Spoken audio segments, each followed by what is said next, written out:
welcome to Stella's Meza. On today's episode, we're going to make some more snacks. And today our snacks are going to be from Kenya.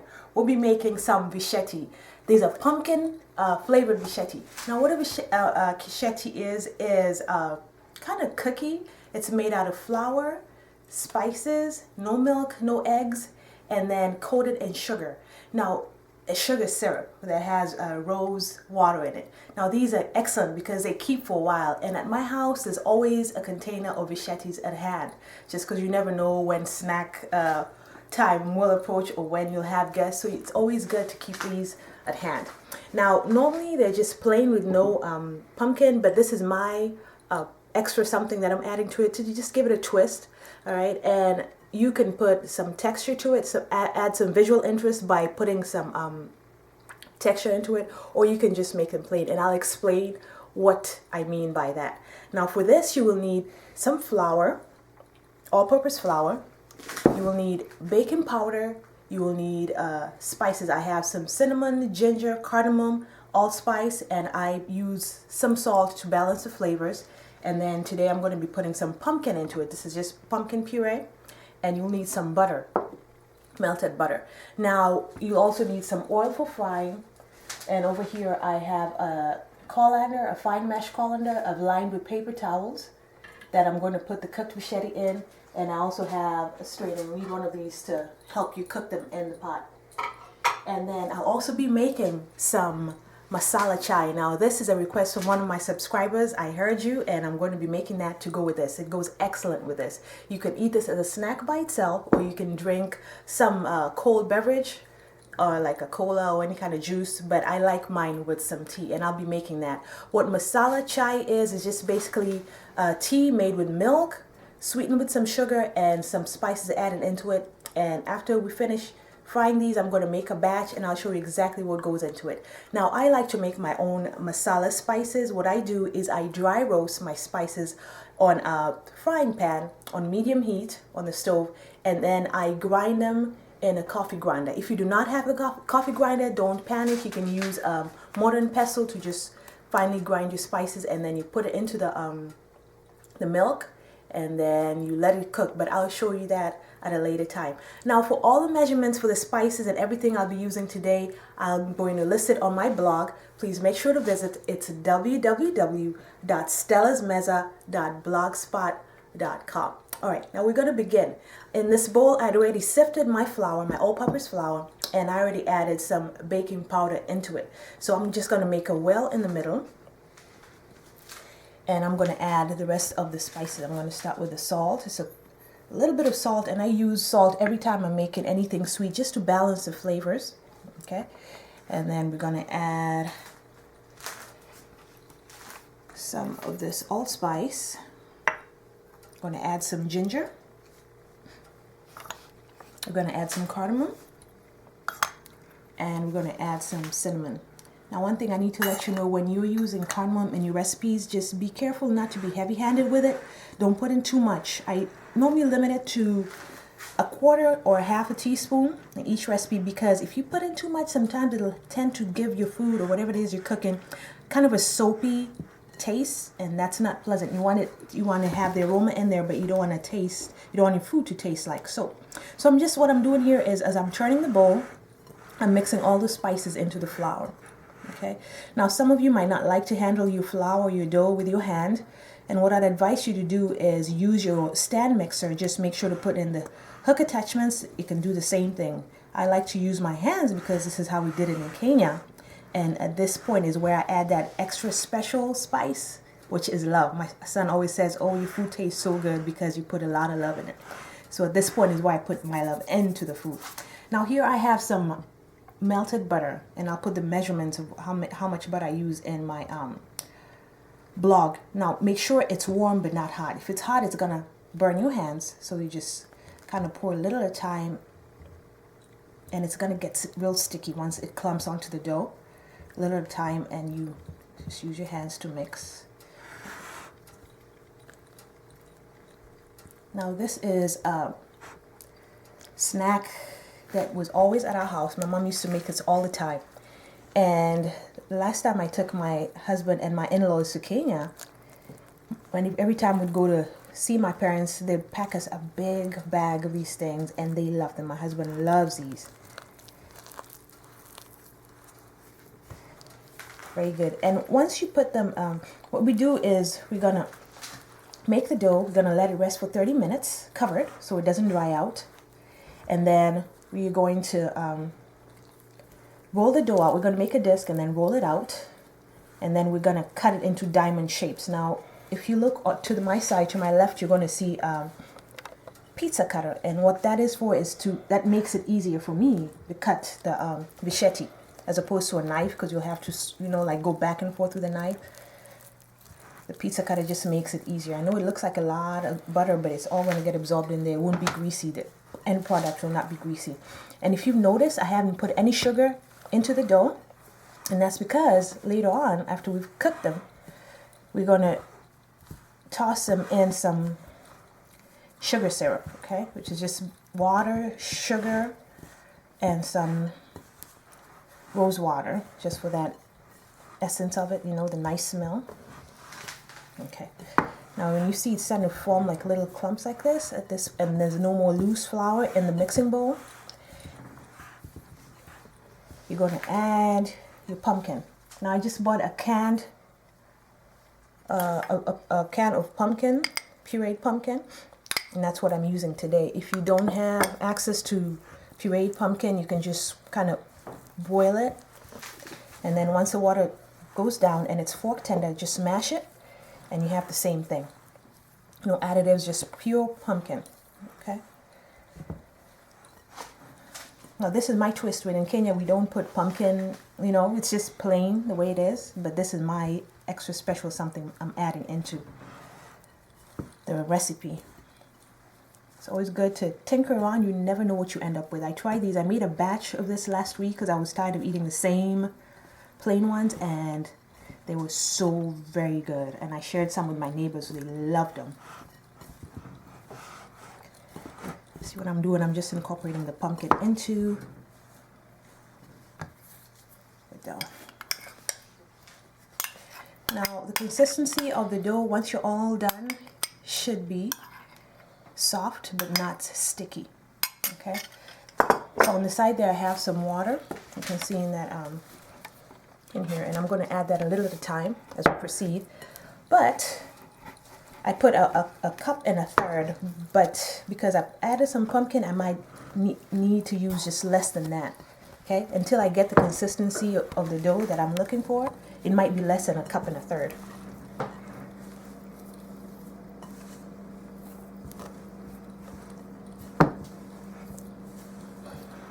Make sure every part gets some pumpkin.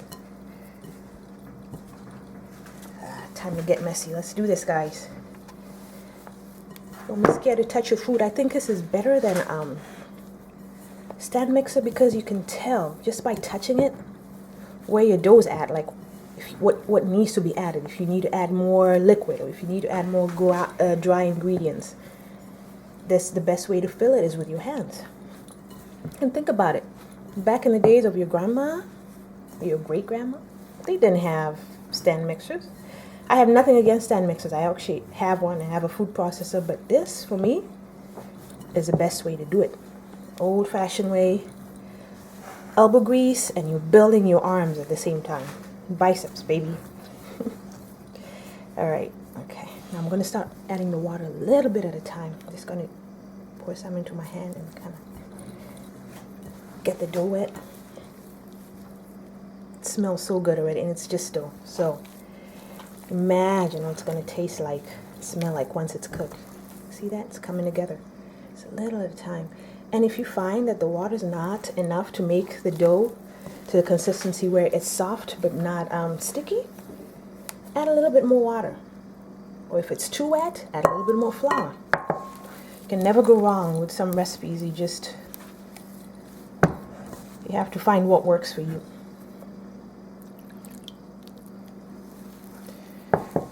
And the reason you don't dump it all in there at once, you don't want to get it all too wet on you.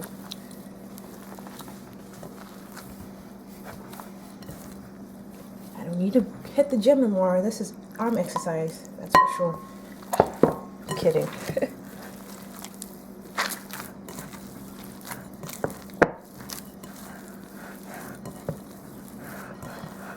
Yes, that's good.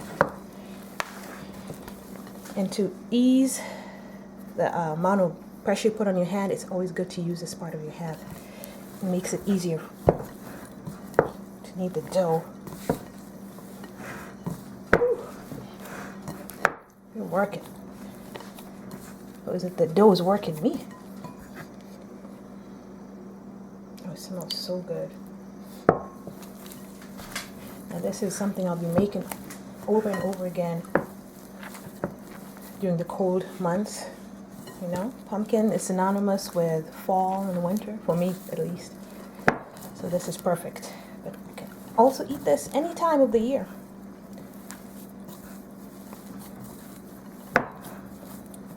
Alright, I'm going to keep working this dough, guys, because I don't want you to just sit and watch this. It's like watching paint dry. I'm going to take a quick break.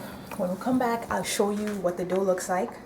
Because I'm going to, when I finish, when it gets to the consistency I want, I'm going to wrap it up in a cling foil, put it back in this bowl, and cover this bowl up with its lid. And then we'll come back, roll it out, cut out the shapes, and then we're going to fry them, make them nice. Now, what else I need to let you know? Yeah, don't be gone too long. We'll see you in a little bit. Welcome back. Right before the break, we were kneading the dough for the Vishetis, and I want to go ahead and show you what I did. Now, I kneaded the dough, and then for like a good 15-20 minutes, and that activates the gluten in the flour just to make the dough more soft, okay? And then I went ahead and wrapped it up in some cling foil, put it in my mixing bowl, put the lid over the mixing bowl, and I let it sit on the counter for 30 minutes, and this is what it looks like. Now, this is not all of it. I already went ahead and divided it in two, and I rolled it out, and I cut it up into pieces, and that's what's in here, and I'll show you in a little bit. But this is the consistency you want. See that? It's nice and soft, okay? Nice and soft, so that when you hold it on your clean hand, it does not leave, you know, like that wet dough. It's all just nice and soft. So you roll it into a ball, and then you flatten out. I went ahead and lightly flour this, my rolling surface, and I'm going to put it in there, and I'm going to make a disc out of it. Now you want to roll it out to about 1/4 inch thick, okay, and you also want to flour your rolling pin so it doesn't stick on there. So I'm going to roll it out, and you want to try and make it as close to a circle as you can, okay? You just roll and rotate, that way you get every bit of it. And if you find your board moving around like mine, you can put a kitchen towel underneath it just to stop it. Completely forgot about that. So what we're going to do is we're going to roll this out, and then we're going to cut it into strips. And I'm going to use my pizza cutter. I find that's easier than using a knife to cut it into strips. And then I'm going to section it off into smaller, like diamond-shaped pieces. You just turn as you roll. Turn both sides and rotate as you roll. And over there on the stove on medium heat, I have my, almost medium heat, just a little bit under medium heat, I have my cooking oil, and I use canola oil when I do this to fry my Vishetis. And then, remember I mentioned that we're also going to put some syrup on it. It's called shira. And what it is just sugar, water, and some rose extract. Okay? Alright, so now you have it in a circle. And you want it about this thick, see? 1/4 inch. All right, now I'm going to put this aside, and I'm going to use my pizza cutter, my trusted old pizza cutter. Kind of put some flour in it so it doesn't stick. So we're just going to cut strips, and watch what I do. See that? I'm going to do this all the way to the end, and then we're going to cut this into smaller pieces. And I'd already done this with half of the dough, and I have it sitting in the tray. And the reason I covered it with a cloth is so that it does not dry out. The Vishetis do not dry out. Okay, there you go. All right, so what you do is you take these strips and you cut them into smaller pieces, okay? Like in the diagonal. You see what I'm doing? That one is a little small, but it's okay. So you want them to be this shape, like a diamond, okay?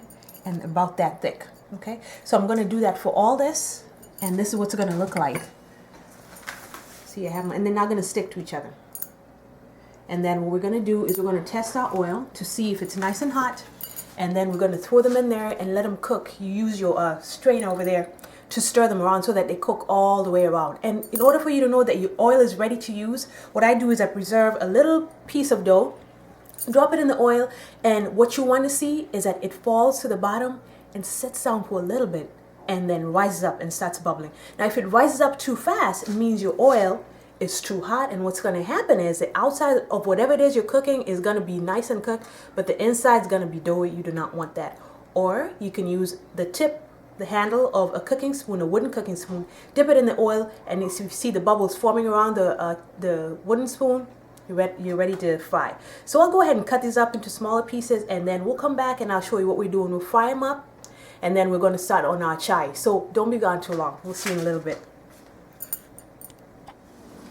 Welcome back. Right before the break, you left when I was cutting the Visheti shapes out of the circular disc of dough that I rolled out, and now I went ahead and fried most of them, and this is the last batch. If you walk over here, I'll show you what I did. Now remember, I explained to you at which point you know your oil is ready to use. You drop in a piece of dough. That's what I reserve, a little piece like this, and then you drop it in the hot oil before you put anything in there. And if it sits down for a little bit and then comes back up, then you know it's good and ready. Now if it comes up too fast, your oil is too hot. That'll mean the outside of your Visheti or whatever it is you're frying is going to be nice and cooked, but inside is still going to be doughy, and you do not want that. Now if your oil is not hot enough, it's just that whatever it is you're frying is just going to sit there and absorb the oil, and it's not going to taste good. So you want to eat something greasy on the inside. So you see, I have here some that I already cooked. I've been cooking them. And this is the color you're looking for. Nice, like mocha color, like the color of peanut butter almost. And then I have a batch here that's almost done. Now while this is cooking, you have to toss it around just to make sure that all the sides are cooked evenly. Okay, you keep doing this. And I'll take a short break from here. Let me show you what's going on over here. Now I promise you we'll be making some, actually, let's talk about this right here. In this pot is what we call shira in Swahili. And that's the syrup that we'll use to coat the Vishetis once they're all cooked. Now remember, I did not put sugar in the dough when I was kneading it. So all the sugar that this Vishetis, the Vishetis will have is going to come from this. Now over here is 2 cups of sugar, 1 cup of water. And to this I will add a couple of drops of rose water. Now this is rose water. You can find this online, or I get mine from an Indian grocery store. Okay, so Amazon will carry something like this, and it's very inexpensive, under $2. So I'm just going to put a little bit. You don't want to put too much. Like, I have a measuring spoon, but it's nowhere close, so that's why I'm using that. Just want it for that nice, beautiful smell.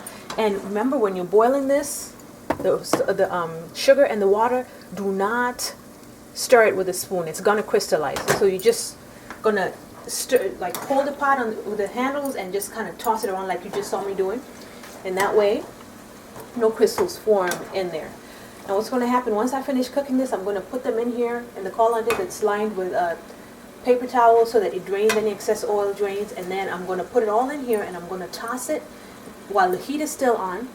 I'm going to turn this off actually, and then put this in here and toss it, and then once they're all nice and coated, I'm going to turn this on again on medium high for 3-4 minutes, and then I'm going to take them out, put on the baking sheet right here, spread them out and let them cool and dry. Now what happens is once you've coated them in the sugar syrup, in the shira, they'll dry, and then a nice white sugary coating will be over them. It's going to look nice and snowy. Okay, and we're going to check on this right here. Everything's going good.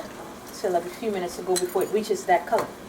Now I promise you that I will be making some masala chai, which is just basically tea cooked with black tea leaves, loose black tea leaves, or you can use tea bags, and then with spices in it, and then you can also put sugar in there, and you use milk. That's the difference between just any kind of tea and this masala chai. We use spices, we use sugar, and we use milk. Now I'll show you what it is you need for this. Now I make my own masala chai from like whole spices, and I use cloves, I use black peppercorns, I use green cardamoms, I use nutmeg, I use cinnamon, and I use ground ginger. What I do, I take a pan, like a small frying pan, like kind you use to cook an egg. I turn the heat on medium heat. I take these spices all together, I throw it on the heat, and then I let it dry roast until the point that I start smelling the spices, And once you start smelling the spices, your house smells like that, it's a beautiful smell. You know that it's time to get them out of the pan. And then what I do, I let them sit out for a little bit and cool down, and then I put it in a coffee grinder, which I also use as a spice grinder. Actually, it's a coffee grinder slash spice grinder, and I use it just for spices. So once I'm done, once it's cooled down, I throw them in there. I break this into little sticks. I put it in there, grind it up, and form a nice powder. Now, the powder that I get from these spices, I combine with this ginger right here, and I get this tea masala. It smells so good. So this is basically just all of this together, okay? And now here I have black tea leaves, and this is what it looks like. This I got from Kenya. Our tea, we have some of the best tea in the world. I'm not bragging, that is a fact, okay? It's known all over the world. We have some of the best tea. But if you cannot find loose black tea leaves, and we use black tea leaves, if you cannot find loose black tea leaves, you can use tea bags that have black tea leaves. And then what you do is, as the milk is boiling, you tie the strings of the, after you've scalded your milk, you tie the strings of the tea bags over here, and then you just let it sit. You'll see what I'll do over here. Now in this pot I have actually you can use 2 cups of whole milk and 2 cups of whole water, of water. But I like my tea not watery, but I don't want to use whole milk at the same time. I'm trying to cut down on the fat. So what I did here, instead of 2 cups whole milk and 2 cups water, I did 3 cups 2% milk and 1 cup water, okay? So that's what's in here, and I'm going to bring it to a boil on medium heat. But before that, before I turn that on, I wanted to show you myself putting the spices in there. So this is all this, the spices, the whole spice I showed you before, mixed with the ginger. That's what this is, a tea masala. So I'm going to just put that in there, and then let that infuse into the tea. And then what I'll do is, as soon as it starts bubbling up, I'm going to turn it off. Like it starts boiling, I'm going to turn it off, and then I'm going to put the tea leaves in there, a couple spoons of tea leaves. I'll put the exact measurements for everything on my blog site. Please visit www.stellasmeza.blogspot.com. And once the tea has boiled, the milk and the spices have come to a boil, I'm going to turn it off. I'm going to put the tea leaves and let it steep in there. By that I mean let it sit there, let its flavors, its colors infuse. And the reason why I put that last as opposed to putting it now with all this ground spices is because I don't want the color of my tea to be too dark. I like it to be a nice mocha color, like a nice brownish tan color. So that's why I put that in last. I'll still have all the full flavors of the tea and the spices, but I just won't have that strong color because that stains the teeth. Do not want that. All right. Moving on over here, you see we're coming close to that color that we're looking for the Visheti. And once they all turn to this right here, we're going to drop them in there. Okay, so let me tell you again about this tea as we wait for this to cook. Once I've put the tea leaves in there and I let it steep for like 12 to 15 minutes, I'm going to take it, the tea. You see this right here? I have a big, you can use a bowl or some big container. I have a strainer in here. I have the big bowl. I'm just going to lift it, pour it all in here. What this does, the strainer, it's going to catch all the loose tea leaves and anything else, like if some of the spices did not grind all the way, it's going to catch that. And then I'm going to pour this. In Kenya, we use what is called, we call it a thermos. And that's just basically a flask, a big flask around this straw that we put our tea in, and that keeps it hot for a long period of time. Or you can put it in a tea kettle if you're going to drink it immediately. That way it doesn't cool or form the skin up top. Or pour into your cup, and I'm going to just enjoy it like that. Now, in some households in Kenya, they put the sugar in while the tea is cooking. In others, once the tea is cooked, you decide how sweet you want it. Because I just want 2 teaspoons in my cup, and that's it. So I do not put it in at this point while it's steeping and all that. I put it in after I poured it into my cup. Okay, and in Kenya, we drink tea anytime. We have morning tea with breakfast. We have tea at 10 o'clock in the morning. We have tea at 4 o'clock in the morning. And we have a night cup. Tea time is any time, as my mom would put it. All right, now we're getting close to that time. What I'm going to do is I'm going to let these finish cooking. And then as soon as this, you see that? It's starting to heat up. Not when it's scalding. When it's scalding means you see little bubbles at the edge of the pan. I'm not talking about, I'm talking when it comes to a boil. You see the bubbles forming. At that point is when you're gonna turn it off. Don't let it rise, or it's gonna froth, and you gotta stay right there, because it's happened to me a couple of times. I leave it on there. I'm like, oh, let me just go grab something. I come back and there's tea everywhere. Bad. You want to stay right there. Make sure you keep an eye on things.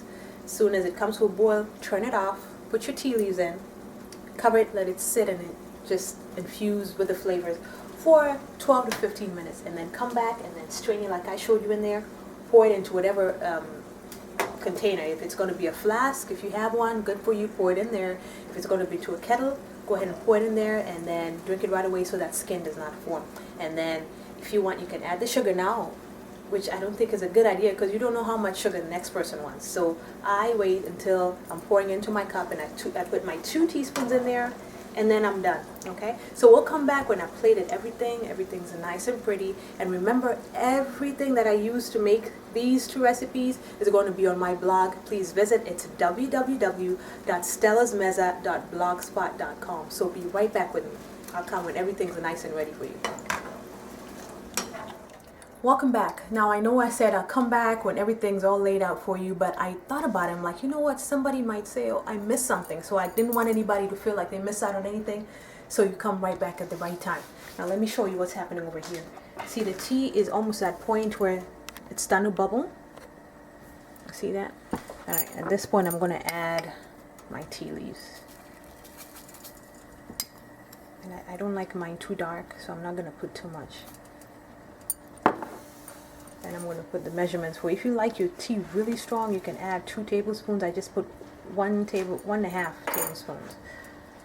And then it was still on. I'm waiting for it to bubble. And then I'm going to turn it off and cover it up and let it sit. And then I'm going to take you back here to the Visheti. I didn't want anybody missing anything. Okay, I'm just going to give it a nice. That's going to be the color that I like. Good. All right, so I'm going to turn it off. I'm going to take the cover. It smells so good, guys. And cover it. Now, if you come over here, this is that's the syrup for the Visheti. Now, it's supposed to be, you know, it's ready to coat your Vishetis once it reaches a tacky stage. By tacky, I mean when you put it between your fingers, you know, and you see this kind of sticky. See that? And that's ready. That's ready. So we're going to put our, ooh, it tastes good. We're going to dump our Vishetis in there. I turned it off, okay? Just slowly, I'm very careful.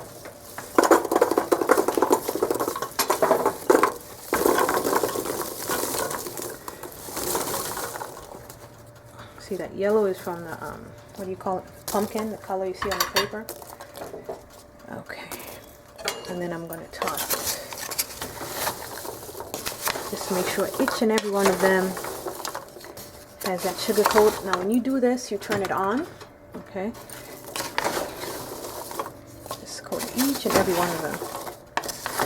Now, this syrup is going to dry on them. Once we spread it on the baking sheet for it to dry, I'm going to sit it in front of an open window just so it dries faster. It's going to coat it nice, and then when it dries, it's going to be white, and it's going to make I don't know what to call it, a cookie or what. Let me just call it Visheti. They're going to be nice and crispy and sweet. It's not too sweet because inside the dough itself did not have any sugar. It's just a nice flavor to it.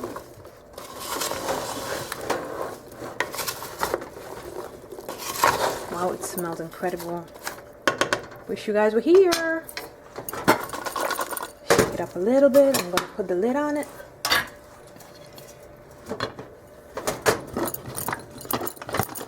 It's kind of like the way I coated the, if you see my video, the cocoa tender video, kind of the same concept.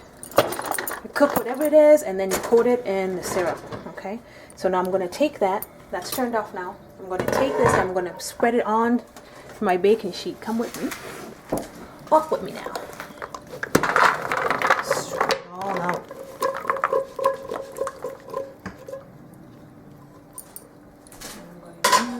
Spoon and spread it all in the tray.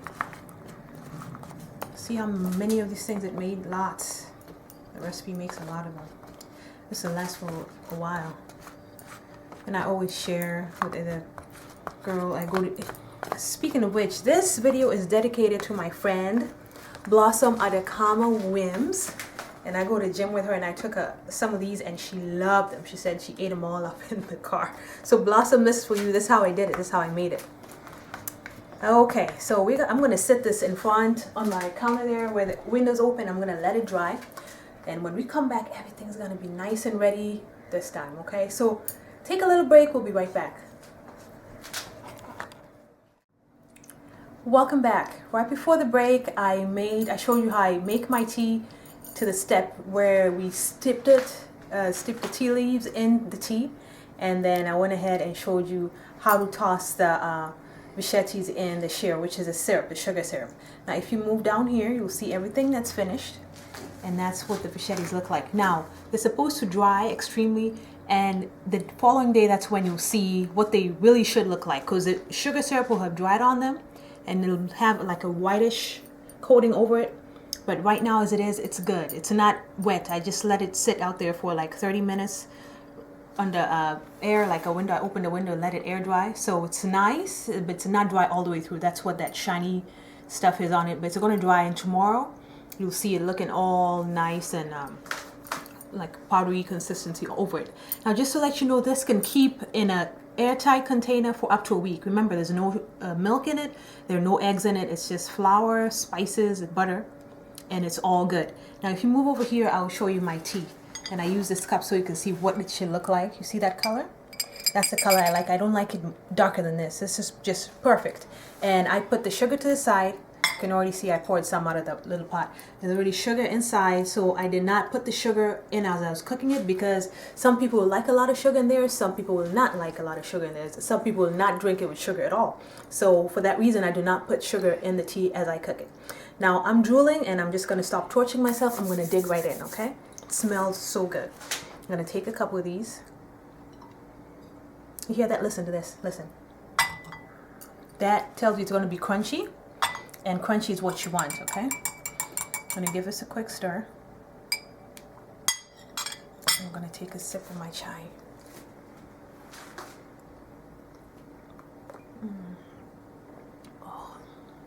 Oh, this takes me home, takes me to my mother's house. It tastes so good. You can taste some of that, the peppercorns in there. It's kind of a little bit of heat in there, but you can also taste the cardamom and the cinnamon in there. It's really good. Oh, that's good. All right, so I'm going to break one open.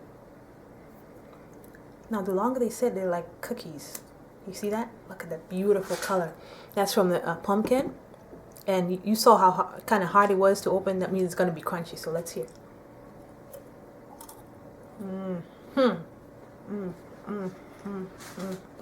That is really, really good.